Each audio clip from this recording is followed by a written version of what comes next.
Hello friends, स्वागत है आपका प्रेपलर्न एडू सेंटर पर। दोस्तों, जैसा कि यूपी पीसीएस का एग्ज़ाम बिल्कुल आ ही गया है, तो हम यहाँ पर पॉलिटी का एक क्विक रिवीजन करेंगे और देखेंगे कि क्या क्या की पॉइंट्स हैं जो आपको हमेशा याद रखने चाहिए। सबसे पहले हम आज के वीडियोस में देखने जा रहे हैं कि जो भी ब्रिटिश सरकार के द्वारा एक्ट्स लाए गए थे, अधिनियम लाए गए थे, उनके बारे में हम जानेंगे। जैसे कि अगर हम भारत के संवैधानिक विकास की बात करते हैं, तो भारत का संवैधानिक विकास, हमारा संविधान तो भले 1950 में आए, लेकिन उससे पहले क्रमिक रूप में कई एक्ट लाते रहे थे ब्रिटिश सरकार के द्वारा। तो सबसे पहले हम उन्हीं को देखते हैं। ईस्ट इंडिया कंपनी का जब तक शासन हुआ करता था, तो सबसे पहले जो भारत में एक्ट लाया गया था वो था रेगुलेटिंग एक्ट। वो तो कौन सा था? Regulating act. ये लाया गया था 1773 में। कई बार मैच करने के लिए इस तरह के क्वेश्चन आते रहते हैं। दूसरा एक्ट लाया गया था 1784 में, पिट्स इंडिया एक्ट। थर्ड था चार्टर एक्ट 1786 में। फोर्थ, चार्टर एक्ट 1813 में। फिफ्थ, चार्टर एक्ट 1833 में। सिक्स्थ, चार्टर एक्ट 1853 में। तो 73 में लाया गया, फिर 84 में, 86 में, उसके बाद में फिर 1813 में लाया गया, और फिर 1833 में, और उसके बाद 1853 में। इनके क्या क्या की पॉइंट्स थे उसको भी अभी हम थोड़ी देर में देखते हैं। पहले हम और देखते हैं और कौन से अधिनियम एक्ट इन्होंने ले आया। ईस्ट इंडिया कंपनी का शासन जब समाप्त हो गया और ब्रिटिश ताज के पास शासन चला गया, तो उसके बाद सबसे पहले लाया गया 1857 की क्रांति के बाद 1858 में भारत शासन अधिनियम। फिर 1861 में लाया गया भारत परिषद अधिनियम। भारत परिषद अधिनियम 1892 में लाया गया। मार्ले मिंटो सुधार, जिसे भारत परिषद अधिनियम 1909 के नाम से जाना जाता है। 1919 में फेमस मॉन्टेग्यू चेम्सफोर्ड सुधार आया। और उसके बाद फिर 1947 में भारत स्वतंत्रता अधिनियम आया था। उससे पहले 1935 में भी एक भारत शासन अधिनियम लाया गया था। की पॉइंट्स की अगर हम बात करते हैं, तो जो पहला एक्ट लाया गया था, कौन सा? Regulating act 1773। इसका प्रमुख उद्देश्य क्या था? जो ईस्ट इंडिया कंपनी थी, उसमें जो करप्शन था उसको समाप्त करना और उसके कुशासन को दूर करना, इसका ये एक मेन उद्देश्य था। और खास बात इसमें क्या हुई कि बंगाल का जो गवर्नर हुआ करता था, उसे गवर्नर जनरल ऑफ बंगाल कहा जाने लगा। और वॉरेन हेस्टिंग्स, नाम याद रखिएगा, वॉरेन हेस्टिंग्स बंगाल का पहला गवर्नर जनरल बना। वॉरेन हेस्टिंग्स बंगाल का पहला गवर्नर जनरल बना था। तो ये था इसकी बात। 1773 में क्या हुआ? गवर्नर जनरल की सहायता के लिए 4 सदस्यीय कार्यकारी परिषद का भी एक गठन किया गया। एक कार्यकारी परिषद बनाया गया, और उसमें सदस्य कौन कौन से थे? George Monson, Philip Francis, John Clavering और रिचर्ड वारवेल। हालांकि इनके बीच में कई मतभेद भी हुआ करते थे।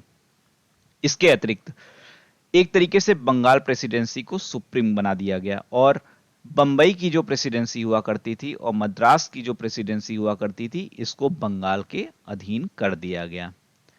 उच्चतम न्यायालय की स्थापना की गई, जिसका मुख्य न्यायाधीश एलिजा इम्पे को बनाया गया। तो अगर आपसे पूछा जाए कि भारत में सर्वप्रथम उच्चतम न्यायालय कब बनाया गया, तो 1773 का जो रेगुलेटिंग एक्ट था उसके द्वारा बनाया गया था। ठीक है। और उसके बाद अगर हम आगे चलते हैं, सेकेंड पिट्स इंडिया एक्ट 1784 में लाया गया था। इसका मुख्य उद्देश्य जो था, वो रेगुलेटिंग एक्ट 1773 की जो भी कमियां थी उसको दूर करना था। ठीक है। और इसमें कंपनी के मामलों में सरकारी नियंत्रण में वृद्धि की गई, जिससे कि कंपनी के जो करप्शंस वगैरह थे उसको दूर किया जा सके। साथ ही कंपनी के जो राजनीतिक कार्य थे और जो व्यापारिक कार्य थे, उन दोनों को भी क्या कर दिया गया? अलग अलग कर दिया गया, उनका पृथक्करण किया गया। ठीक है। राजनैतिक कार्य में प्रबंधन के लिए एक नियंत्रण बोर्ड नाम से एक नए निकाय का गठन किया गया। ठीक है। एक नियंत्रण बोर्ड के नाम से एक नया निकाय बनाया गया जो राजनीतिक कार्य देखता था, और व्यापारिक कार्य देखने के लिए एक निदेशक मंडल बनाया गया। ठीक है। तो ये थे क्या? 1784। उसके बाद लाया गया 1786।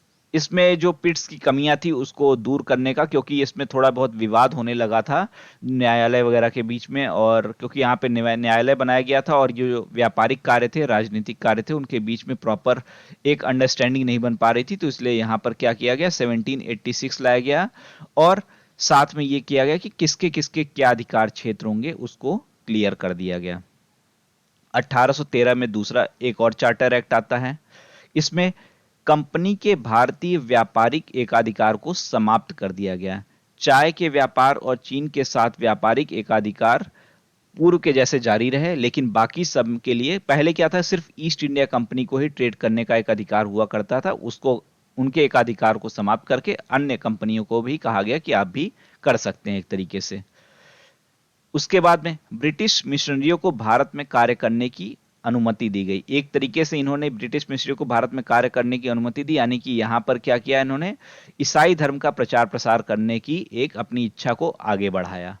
और इसके अतिरिक्त शिक्षा पर प्रतिवर्ष 1 लाख रुपए खर्च करने का प्रावधान किया गया। हालांकि यह शिक्षा ईसाई धर्म यानी क्रिश्चियनिटी को प्रमोट करने के लिए ही थी, उसका ज्यादा यहाँ के लोगों से लेना देना नहीं था, ठीक है। लेकिन कई बार कहा जाए कि इसमें 1 लाख रुपए किस प्रावधान किया गया, तो चार्टर एक्ट 1813 के द्वारा यह प्रावधान किया गया था। उसके बाद चार्टर एक्ट 1833 लाया गया।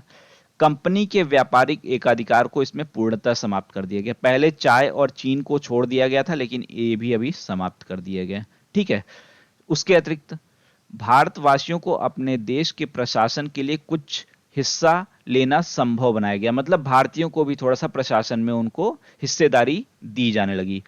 और इसके अतिरिक्त जो 1773 के एक्ट में बंगाल का गवर्नर जनरल हुआ करता था, उसे अब ब्रिटिश भारत का गवर्नर जनरल कहा जाने लगा, ठीक है। ब्रिटिश भारत का गवर्नर जनरल वो अब कहा जाने लगा था। और इस तरीके से लॉर्ड विलियम बेंटिक जो था वो भारत का पहला गवर्नर जनरल बना। लॉर्ड विलियम बेंटिक भारत का पहला गवर्नर जनरल बना। और गवर्नर जनरल की जो एक परिषद बनाई गई थी उसमें 4 सदस्य हुआ करते थे, जो एक उसमें एक कानूनी सदस्य की भी एंट्री कर दी गई, ठीक है। उसके बाद फिर लाया गया 1853 का एक्ट। इसमें विधि निर्माण के लिए एक विधि आयोग का गठन करने की, भारतीय विधान परिषद की स्थापना की गई, विधि आयोग का गठन किया गया। और सिविल सेवकों की भर्ती हेतु खुली प्रतियोगिता का शुभारंभ किया गया, मतलब सिविल सेवा में अब भारतीय भी शामिल हो सकते थे, ऐसा प्रावधान किया गया। हालांकि एग्जाम लंदन जाके ही देना पड़ता था। डायरेक्टर जो बनाए गए थे पिट्स इंडिया एक्ट वगैरह में, उनमें उनकी संख्या जो थी वो 24 से घटाकर 18 कर दी गई। और इनमें से 6 को सम्राट के द्वारा मनोनीत किया जाता था, ठीक है। कार्यपालिका और विधायिका संबंधी शक्तियों का पृथक्करण कर दिया गया। उसके बाद 1857 की क्रांति होती है। 1857 की क्रांति के बाद ईस्ट इंडिया कंपनी से एक प्रकार शासन लेके ब्रिटिश जो महारानी रहती हैं उनका शासन आ जाता है। तो ब्रिटिश ताज के अधीन जब शासन आता है तो उसके बाद पहला एक्ट लाया गया 1858 में। और यहां पर भारतीय प्रशासन का नियंत्रण कंपनी से छीनकर ब्रिटिश क्राउन को दे दिया गया, ठीक है। और उसके अतिरिक्त भारत में एक राज्य सचिव की नियुक्ति की गई। और बोर्ड ऑफ डायरेक्टर और बोर्ड ऑफ कंट्रोल दोनों के समस्त अधिकार जो थे वो राज्य सचिव के पास एक तरीके से आ चुके थे। अब भारत के गवर्नर जनरल को फिर से नया नाम दे दिया गया, क्या, वायसराय। और प्रथम जो वायसराय बना वो लॉर्ड कैनिंग बना, लॉर्ड कैनिंग बना, ठीक है। तो ये थे 1858 का। उसके बाद आता है 1861 का अधिनियम। अध्यादेश जारी करने की शक्ति दी गई वायसराय को, जैसे आज भी अध्यादेश जारी किया जाता है जब संसद कार्य में नहीं होती है तो, ठीक है। मद्रास बंबई प्रेसिडेंसियों को विधायी शक्तियों देकर विकेंद्रीकरण की शुरुआत हुई। जैसे जो पहले बंबई और मद्रास को एक तरीके से किसके अधीन कर दिया गया था, बंगाल को, उनको फिर से एक तरीके से अलग कर दिया गया। राज्य विधान परिषदों का गठन किया गया, राज्य विधान परिषद का गठन किया गया। उसके बाद विभागीय प्रणालियों की शुरुआत की गई। वायसराय को कार्यकारी परिषद में भारतीयों को गैर सरकारी सदस्यों के रूप में मनोनीत करने का अधिकार दिया गया। तो ये कार्य भी हुए। फिर आता है भारत परिषद अधिनियम 1892। इसमें केंद्रीय विधान परिषद के भारतीय सदस्यों को बजट पर अपने विचार प्रकट करने का अधिकार दिया। कोई वोट नहीं दे सकते थे, अपना विचार रख सकते थे, ठीक है। और इसी तरीके से उनको 6 दिन की सूचना से पूर्व प्रश्न पूछने का, 6 दिन की अगर पूर्व सूचना के पहले दे देते हैं तो उनको प्रश्न पूछने का भी अधिकार दिया गया इस एक्ट के द्वारा। उसके बाद 1909 का सुधार आता है। इसमें भारत परिषद अधिनियम के नाम से जाना जाता है, मार्ले मिंटो सुधार के नाम से जाना जाता है, काफी विवादित था। ब्रिटिश भारत में सर्वप्रथम सांप्रदायिक निर्वाचन के अंतर्गत मुसलमानों को शामिल किया गया, मतलब पृथक निर्वाचन प्रणाली की शुरुआत यहाँ पर कर दी गई। और यही एक तरीके से, इससे पहले मुस्लिम लीग की स्थापना वगैरह भी हो चुकी थी। तो ये थोड़ा सा यहाँ पर अंग्रेजों ने डिवाइड एंड रूल का काम शुरू कर दिया था, बंगाल विभाजन भी किया जा चुका था। इसके तहत वायसराय की कार्यकारी परिषद में सर्वप्रथम किसी भारतीय को शामिल किया गया। वो भारतीय कौन थे? सत्येंद्र प्रसाद सिन्हा। कार्यकारी परिषद जो हुआ करती थी वायसराय की, उसमें सत्येंद्र प्रसाद सिन्हा को शामिल किया गया। ठीक है। और गांधी जी ने इसके बारे में क्या कहा है? गांधी जी ने कहा कि इस एक्ट ने हमारा सर्वनाश कर दिया। ठीक है। और इस तरीके से कई बार पूछा जाता है कि स्टेटमेंट पूछा जाता है कि गांधी जी ने किस एक्ट के लिए ऐसा कहा था, तो 1909 के आए मार्लिमेंटो। और रीजन क्या था? क्योंकि यहां पर मुसलमानों को अलग पृथक्करण, एक तरीके से उन्हें निर्वाचन का अधिकार दिया गया था। उसके बाद भारत शासन अधिनियम 1919 लाया गया। इसमें प्रांतीय विषयों को हस्तांतरित कर दिया गया। इसमें एक तरीके से दो आए, एक आरक्षित और एक हस्तांतरित। मतलब कुछ अधिकार भारतीयों को शासन करने के लिए दे दिया गया कि उस पर आप कानून बना सकते हैं, और कुछ ऐसे थे जिसपे ब्रिटिश सरकार को ही कानून बनाने का अधिकार था। प्रांतों में द्वैध शासन की प्रणाली शुरू की गई। खास बात याद रखिए, बहुत इंपॉर्टेंट पॉइंट है कि प्रांतों में द्वैध शासन प्रणाली 1919 के आधार पर शुरू की गई। केंद्र में द्विसदनीय विधायिका शुरू की गई। ठीक है। उसके बाद आता है भारत शासन अधिनियम 1935, जिसके तहत संघीय लोक सेवा आयोग की स्थापना की गई, अखिल भारतीय संघ की स्थापना की गई, और प्रांतों में समाप्त करके केंद्र स्तर पर द्वैध शासन को लागू कर दिया गया। जो 1919 में प्रांत स्तर पर द्वैध शासन था, वो केंद्र स्तर पर अब लागू कर दिया गया था। ठीक है। तो इस तरीके से 1935 तक ये चला। फिर उसके बाद में हमारा 1947 का हमारा अधिनियम है, जिसके द्वारा भारत और पाकिस्तान का विभाजन कर दिया गया और पाकिस्तान एक नया देश बना। 15 अगस्त 1947 को भारतीय रियासतों पर ब्रिटिश संप्रभुता की समाप्ति हो गई। तो इस तरीके से ये क्विक रिवीजन था कि किस तरीके से भारत में शुरुआत होती है संविधान के निर्माण की, और उसमें किस तरीके से क्रमिक विकास हुआ था। तो दोस्तों, चैनल को जरूर सब्सक्राइब करिएगा। कल के लेक्चर में हम ऐसे ही क्विक रिवीजन और फैक्ट्स को करेंगे। आप शॉर्ट नोट्स इस तरीके से देख के बना सकते हैं। Thank you.